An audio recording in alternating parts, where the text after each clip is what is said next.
Hello everyone, this is CA Prajakta Munde. Hope आप सब लोगों की प्रिपरेशंस बहुत अच्छे से चल रही हैं for the upcoming examinations.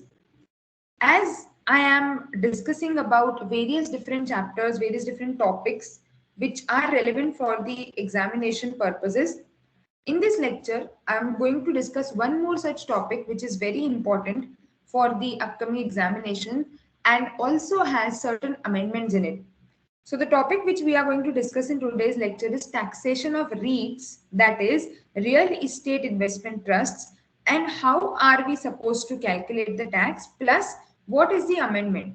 So taxation of REITs is a very important topic from the examination point of view, and as I mentioned, there is an amendment in the Finance Act 23 that is applicable for assessment year 24-25 and onwards.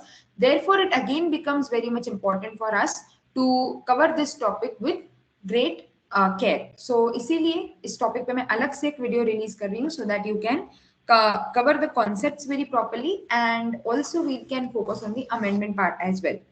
Now, scheme for taxation of REITs, that is real estate investment trusts and infrastructure investment trusts, InvITs. Okay, so how do you like before directly starting with the sections and before directly starting with the taxation aspects, let us first discuss about what is the whole concept of these taxation of trusts.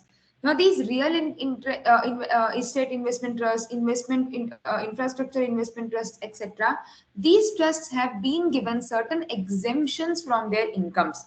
जैसे हम लोग normal charitable trust में पढ़ते हैं कि उनकी certain incomes जो है वो एग्जेम्प्ट होती हैं, सिमिलरली ये जो इनकम्स होती हैं, ये जो रियल एस्टेट ट्रस्ट वगैरह होती हैं, ये भी किसी पर्टिकुलर सेक्टर को क्योंकि ग्रोथ देने के लिए बनाई जाती हैं, कुछ स्पेसिफिक इनकम्स जो इन ट्रस्ट को रिसीव होती है is exempt in the hands of the trust.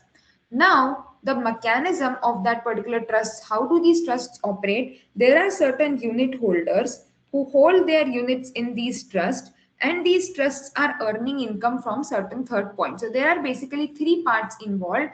यहाँ से कोई income trust को हो रही है और फिर trust will be distributing that income in the hands of the unit holders, right? What are we supposed to understand? ये जो income trust को मिल रही है, जहां से भी मिल रही है, जो भी सोर्स ऑफ इनकम है, ये जो इनकम इस ट्रस्ट को मिल रही है, ये ट्रस्ट के हाथ में टैक्सेबल है कि एग्जेम्प्ट है, ये देखना है. और फिर ये इनकम जो यूनिट होल्डर्स में डिस्ट्रीब्यूट हो रही है वो टैक्सेबल है कि एग्जेम्प्ट है.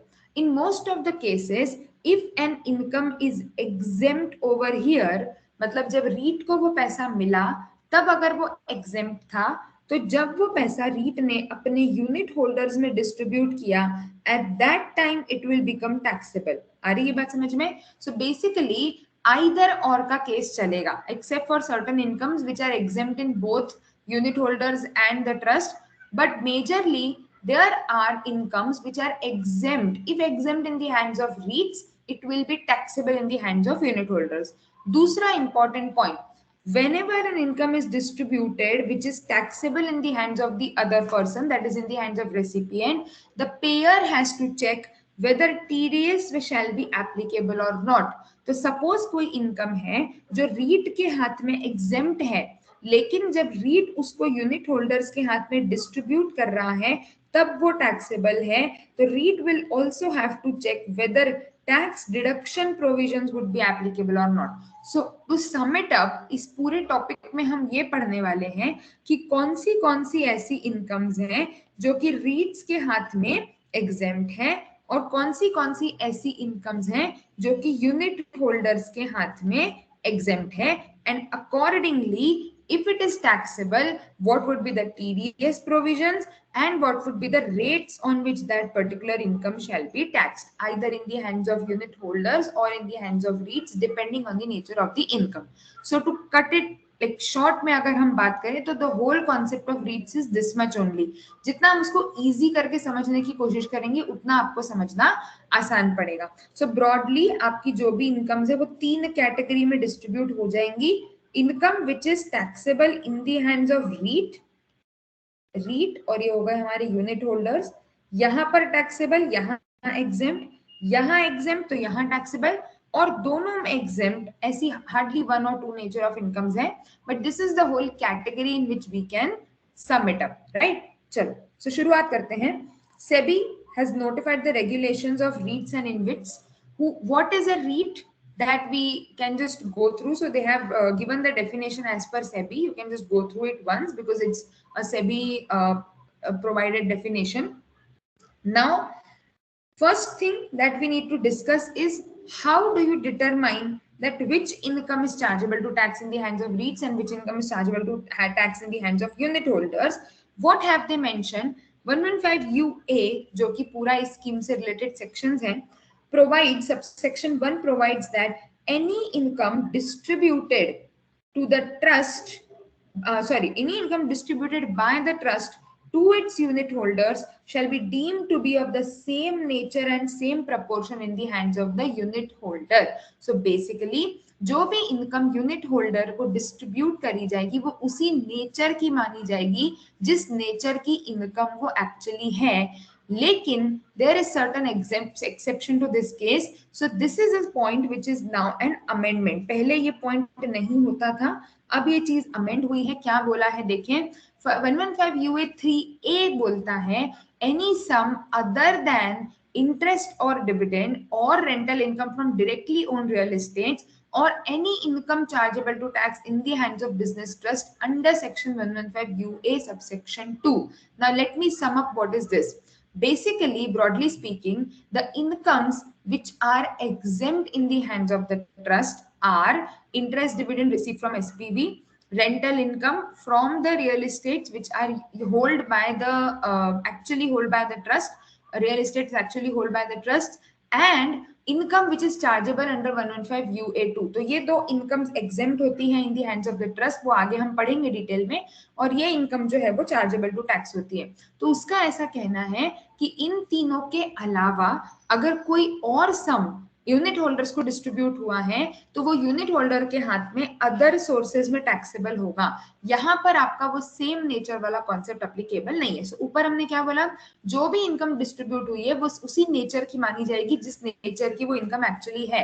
हाउएवर अगर जो सम डिस्ट्रीब्यूट हुआ है वो interest, dividend, rent income from directly owned real estates या फिर 115 UA सबसेक्शन 2 के अलावा किसी और नेचर का सम है तो फिर वो यूनिट होल्डर्स के हाथ में अदर सोर्सेज में टैक्सेबल होगा under section 56(2)(12 which has been specifically provided now after the amendment. So this takes us to two another aspects of this regime. First, why are these what are these 3 points, इसमें क्या बताया गया है, and what is 56(2)(12, right? So एक एक करके discuss करते हैं.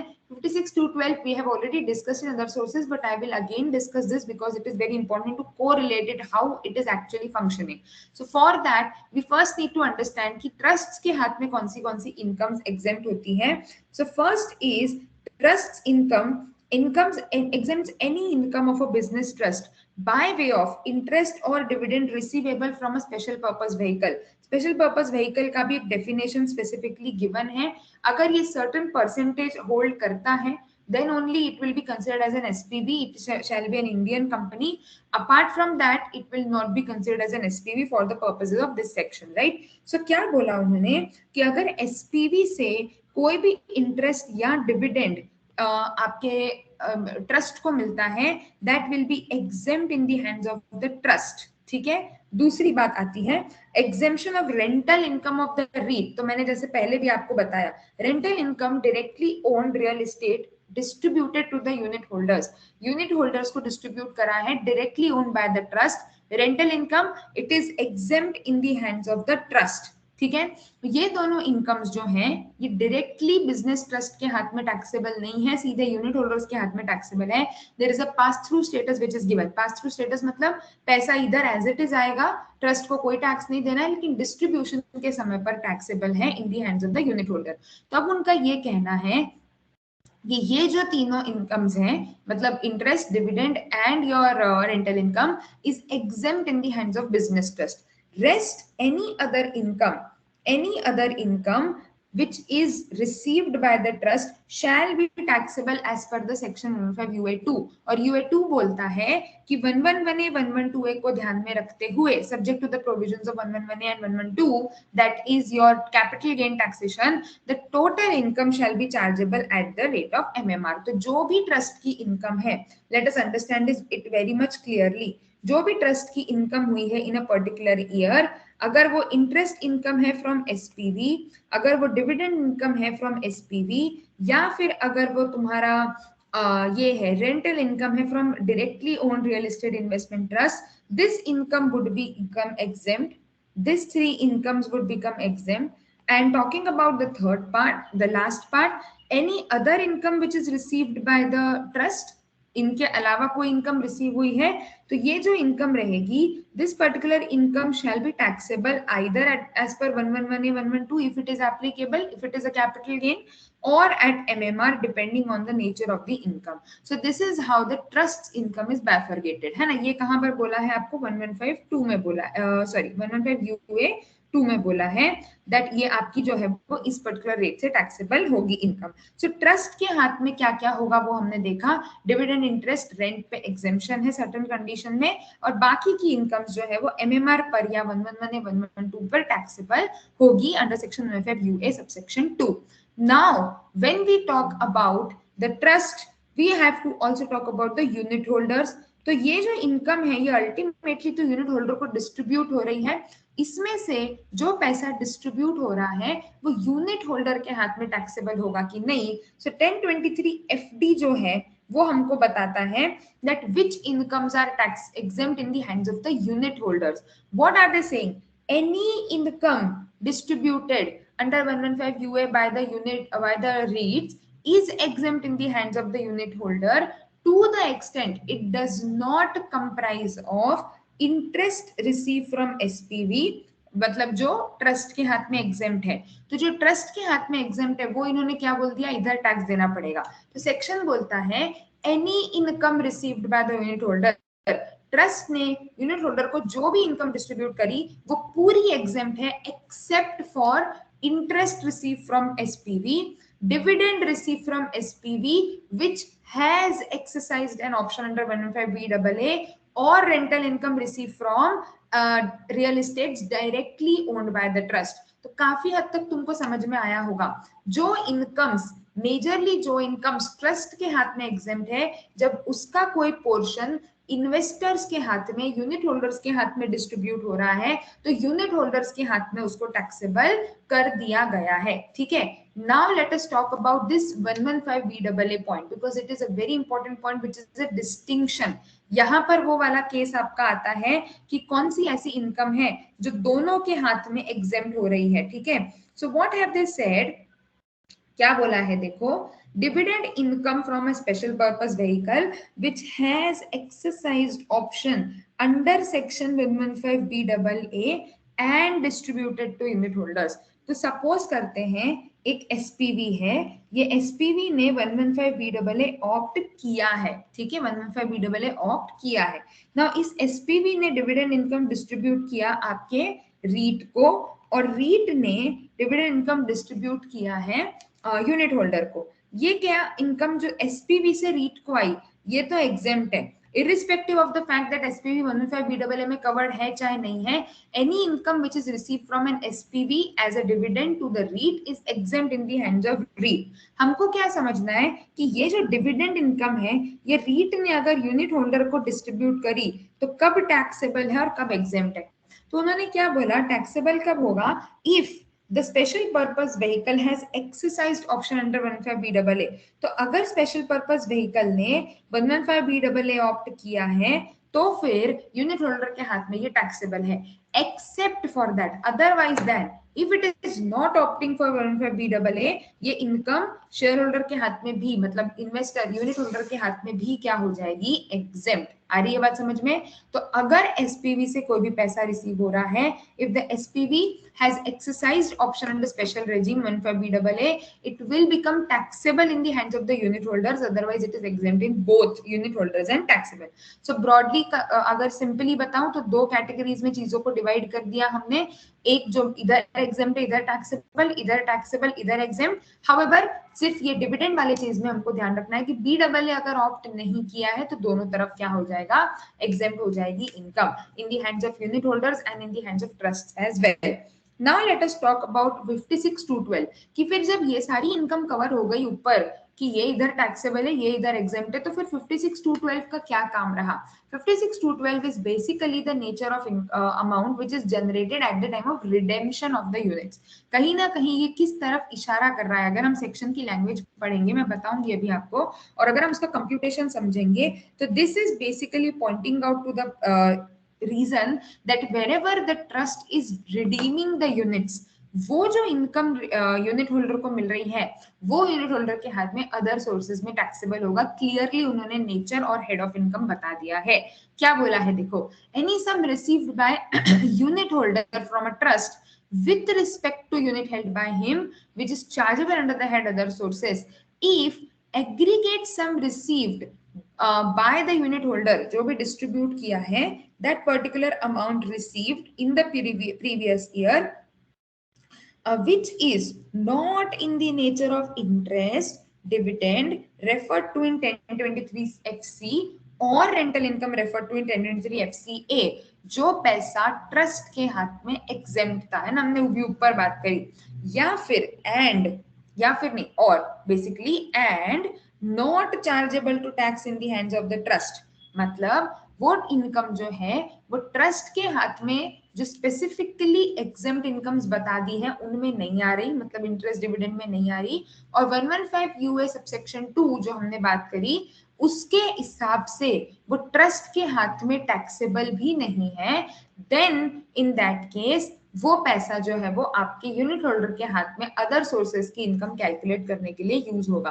तो सपोज आपकी टोटल कुछ तो आपने डिस्ट्रीब्यूट किया है, let's say 25 lakhs to your unit holders, now this 25 lakhs may be out of current year और ओल्ड इनकम और whatever, this 25 lakhs is not in the nature of interest from SPV, not in the nature of dividend from SPV, तो कहीं और से interest हो सकता है, कहीं और से डिविडेंड हो सकता है ना, and neither it is taxable under 115 UA subsection 2, तो वो भी नहीं है, मतलब अगर सपोज, और neither the real estate owned by the रीट्स, तो अगर ये इनकम है जो कि ट्रस्ट के हाथ में 115 यूए 2 में टैक्सेबल भी नहीं है और एग्जेम्प्ट भी नहीं है, then in that particular case if it is distributed to the unit holders and if the unit holders is receiving, it will be taxable with the other sources, तो ये 25 लाख रुपए यूनिट होल्डर्स को मिले, unit holders ने suppose 15 lakh में units खरीदी थी, balance शैल become taxable, तो कहीं ना कहीं आपको समझ आएगा this talks about the redemption amount at which such unit is issued by the trust,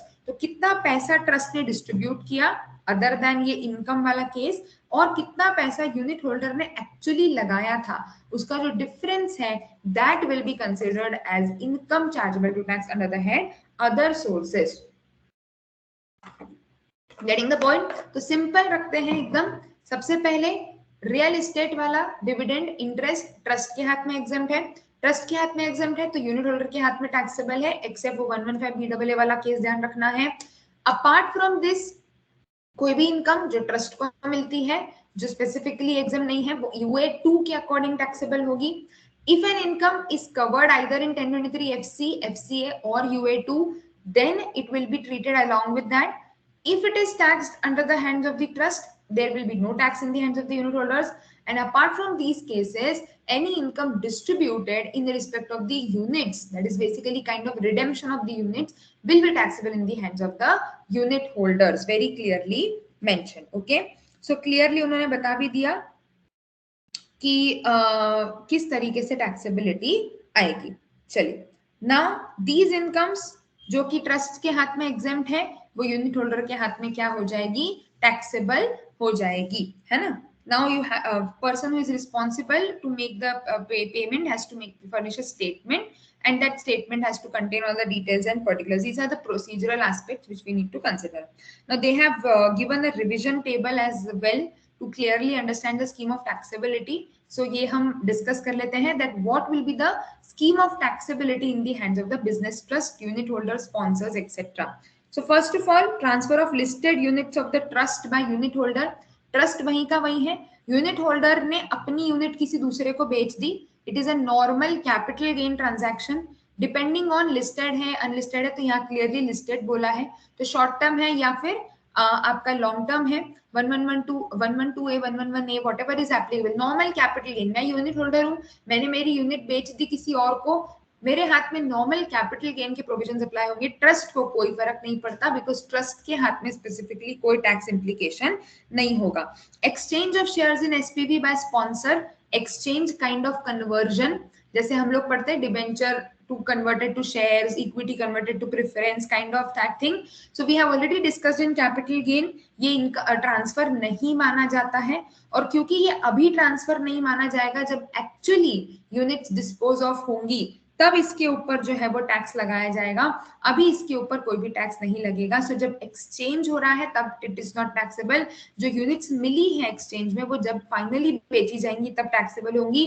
वो किस रेट पे टैक्सेबल होगी, again it depends on the capital gain provisions, कि वो लॉन्ग टर्म है, शॉर्ट टर्म है, 111 है, 112 है, depending on that provisions it will be taxable.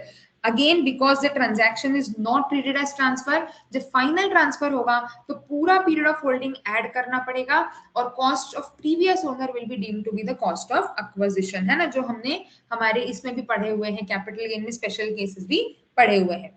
Interest income of business trust from SPV, अब देखो एसपीवी से बिजनेस ट्रस्ट को इनकम हुई है, इस पर कोई टैक्स नहीं, कोई टीडीएस नहीं, लेकिन ये जब ट्रस्ट यूनिट होल्डर्स को डिस्ट्रीब्यूट करेगा तो वो टैक्सेबल भी है और उस पर टीडीएस भी करना पड़ेगा। तो एसपीवी को कोई टीडीएस नहीं करना है, बट ट्रस्ट को जो है वो टीडीएस करना पड़ेगा, डिपेंडिंग की यूनिट होल्डर्स रेसिडेंट है कि नॉन रेसिडेंट है, accordingly tax rate of tax deduction will be applicable. So in case of non-residents or foreign companies it is 5%, otherwise it is residents के case में normal rate of taxation and the TDS will be 5% in case of non-residents, and जैसे 194A में 10% होता है वैसे ही LBA में भी 10% का रेट है in case of resident unit holders। तो ये इंटरेस्ट ट्रस्ट जो डिस्ट्रीब्यूट कर रही है तो ट्रस्ट को जो है वो टैक्स डिडक्ट करना है। Similarly ECBs, interest payment to non resident lenders on ECBs by the trust, तो अगर ट्रस्ट जो है वो इंटरेस्ट पे कर रही है, जो प्रोविजंस ECBs पे लगते हैं 115A में जो हमको ECB के प्रोविजंस दिए हुए हैं, there are certain rates, we have already discussed 115A in detail when we have discussed non-resident taxation, so I'm not going much into that detail, but 115A के अकॉर्डिंग जो भी ECB पे taxation का rate है वो applicable होगा, whether it is 5% or in case of IFSC special concession of 4% or 9%, whatever the dates, based on the dates of agreement and all those things, वो rate आपके ऊपर अप्लाई किया जाएगा। So that rate shall be considered as a taxable rate depending on the provisions of 115A. In case there is a dividend received by the business trust from SPV से trust not taxable, no TDS। Trust से unit holders depending BAA opt किया है कि नहीं, क्या लिखा है देखो। सो हम बात कर रहे हैं distribution of such income, distributed part of income to the unit holder by the REIT in dividend from SPV which has exercised option under BAA is taxable, उसके ऊपर डिविडेंड के ऊपर TDS करना पड़ेगा।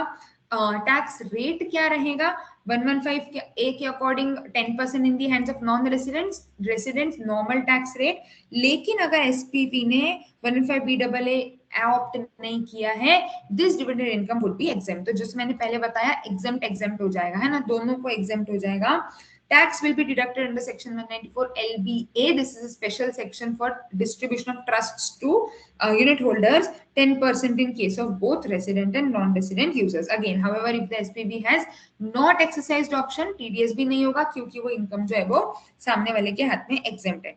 Now, बिजनेस ट्रस्ट ने अगर कोई भी कैपिटल गेन अर्न किया, मैंने थोड़ी देर पहले भी आपको बताई ये चीज, अगर 112, 111 ही एप्लीकेबल है, अकॉर्डिंगली टैक्सेबल होगा, नहीं तो फिर आपके ऊपर क्या लगा दिया जाएगा, MMR लगा दिया जाएगा in the hands of trust, right.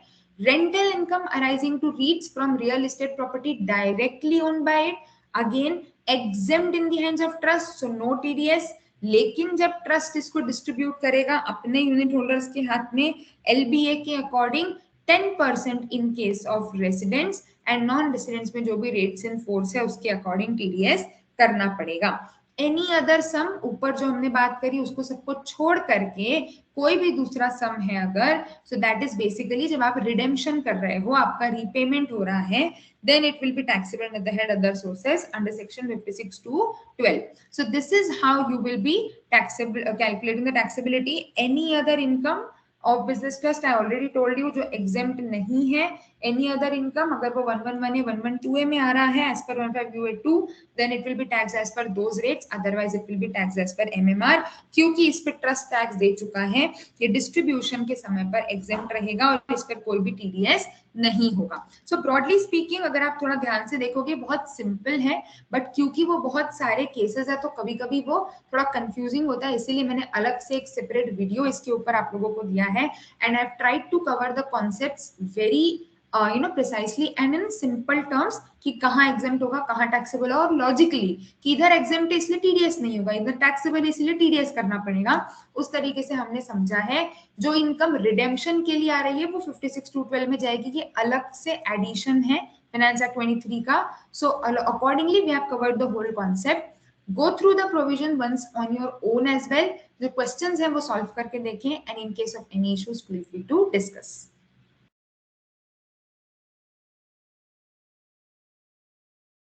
All the very best for your examinations.